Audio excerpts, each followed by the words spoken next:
আসসালামু আলাইকুম। Zenith math study এর পক্ষ থেকে সবাইকে স্বাগত জানাচ্ছি। আশা করি তোমরা সবাই ভালো আছো। শিক্ষার্থী বন্ধুরা, আমি এখন আলোচনা করব পঞ্চম শ্রেণীর গণিত বইয়ের ৪৪ পৃষ্ঠায় যে অনুশীলনী আছে, অনুশীলনী ৬ এর ক। এই অনুশীলনী ৬ এর ক এর কিছু অঙ্ক নিয়ে আলোচনা করব। আশা করি তোমরা আমার সাথেই থাকবা। চলো মূল আলোচনায় চলে যাই। শিক্ষার্থী বন্ধুরা, এখানে দেখো ১ নম্বরে বলছে অপ্রকৃত ভগ্নাংশ প্রকাশ করো, ২ নম্বরে বলছে মিশ্র ভগ্নাংশ বা পূর্ণ সংখ্যায় প্রকাশ করো।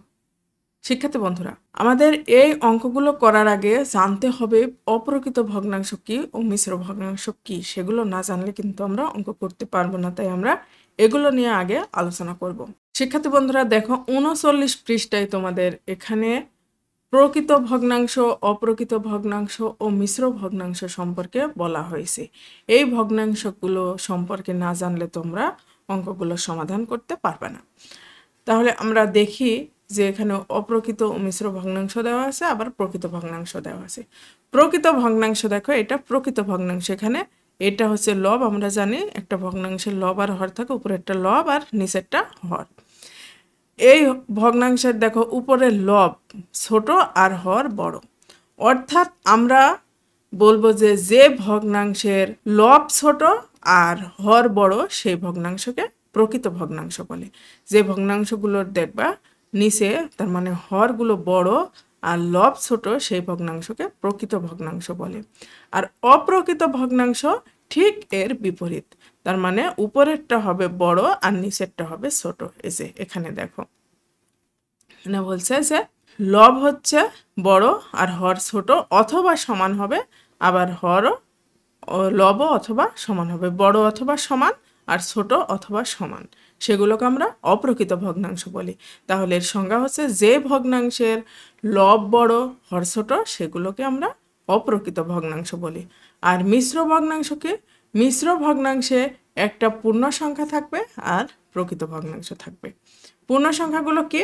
ভগ্নাংশ বাদে যে সংখ্যাগুলো সেগুলো সবই পূর্ণ সংখ্যা। ১ ২ ৩ ৪ ১০০ সেগুলো সব কি পূর্ণ সংখ্যা। তাহলে মিশ্র ভগ্নাংশে একটি পূর্ণ সংখ্যা থাকবে আর একটা প্রকৃত ভগ্নাংশ। প্রকৃত ভগ্নাংশের সঙ্গে আমরা কি পড়ে আসলাম?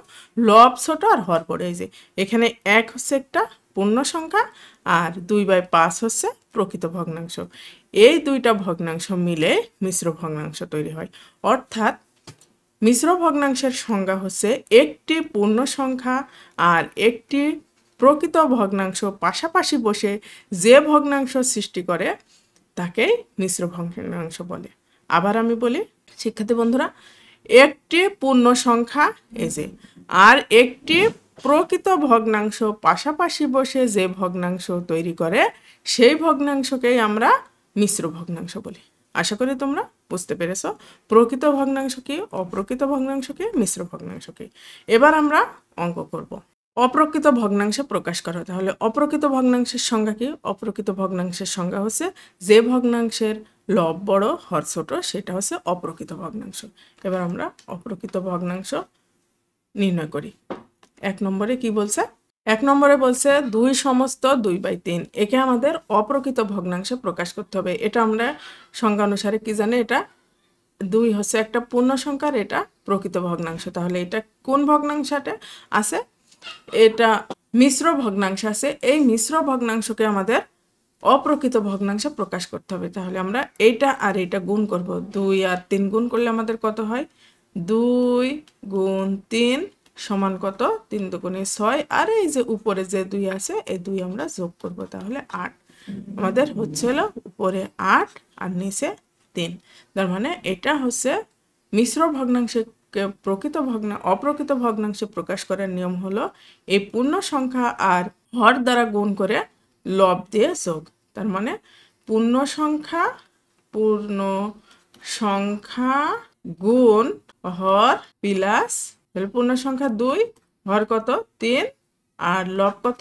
লব হচ্ছে ২। ৩ দুগুণে ৬ আর ২ ৮। শিক্ষার্থী বন্ধুরা, আশা করি তোমরা বুঝতে পেরেছো। আর নিচে থাকবে ৩। তাহলে আমরা এটা এবার দেখি যে অপ্রকৃত ভগ্নাংশে প্রকাশ করা গেছে কিনা। অপ্রকৃত ভগ্নাংশের সংজ্ঞা আমরা কি জানি? যে ভগ্নাংশের লব বড় আর হর ছোট সেই ভগ্নাংশকে অপ্রকৃত ভগ্নাংশ বলে। তাহলে এর হচ্ছে লব বড়, এই যে লব বড় আর হর ছোট, তার মানে এটা অপ্রকৃত ভগ্নাংশে প্রকাশ করা হয়েছে।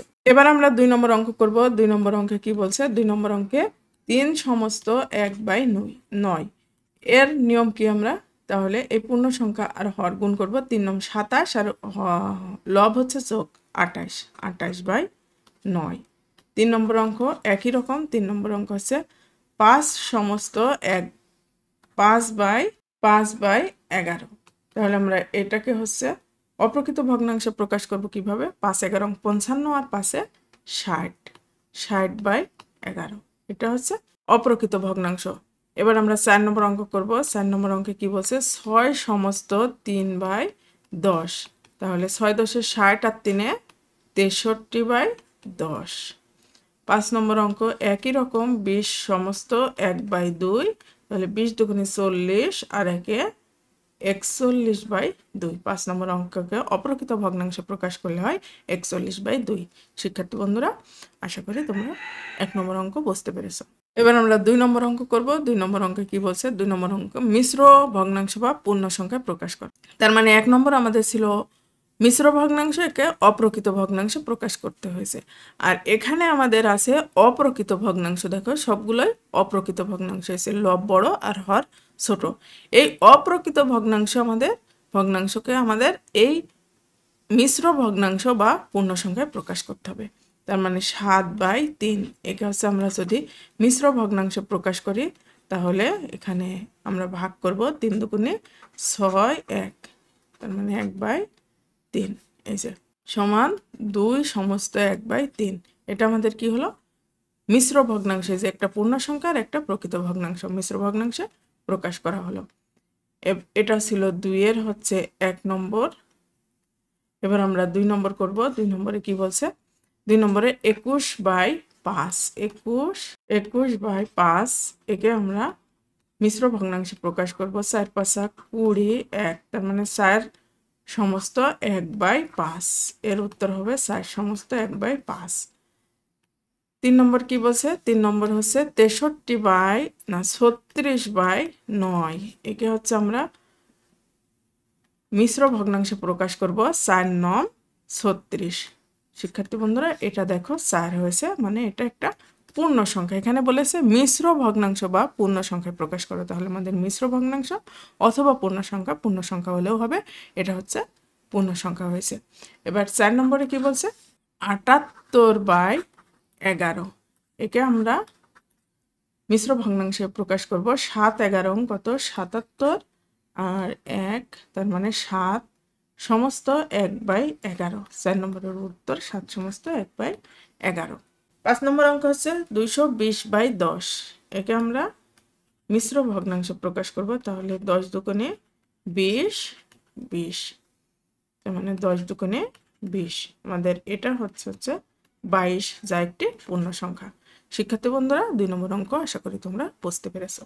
শিক্ষার্থী বন্ধুরা, আজকে আমি আলোচনা করলাম 1 ও 2 নিয়ে। পরবর্তীতে 3 নম্বর অঙ্ক আলোচনা করব। সে পর্যন্ত তোমরা সবাই ভালো থাকো, সুস্থ থাকো। এই মঙ্গল কামনা করে আজকের আলোচনা এখানেই শেষ করছি।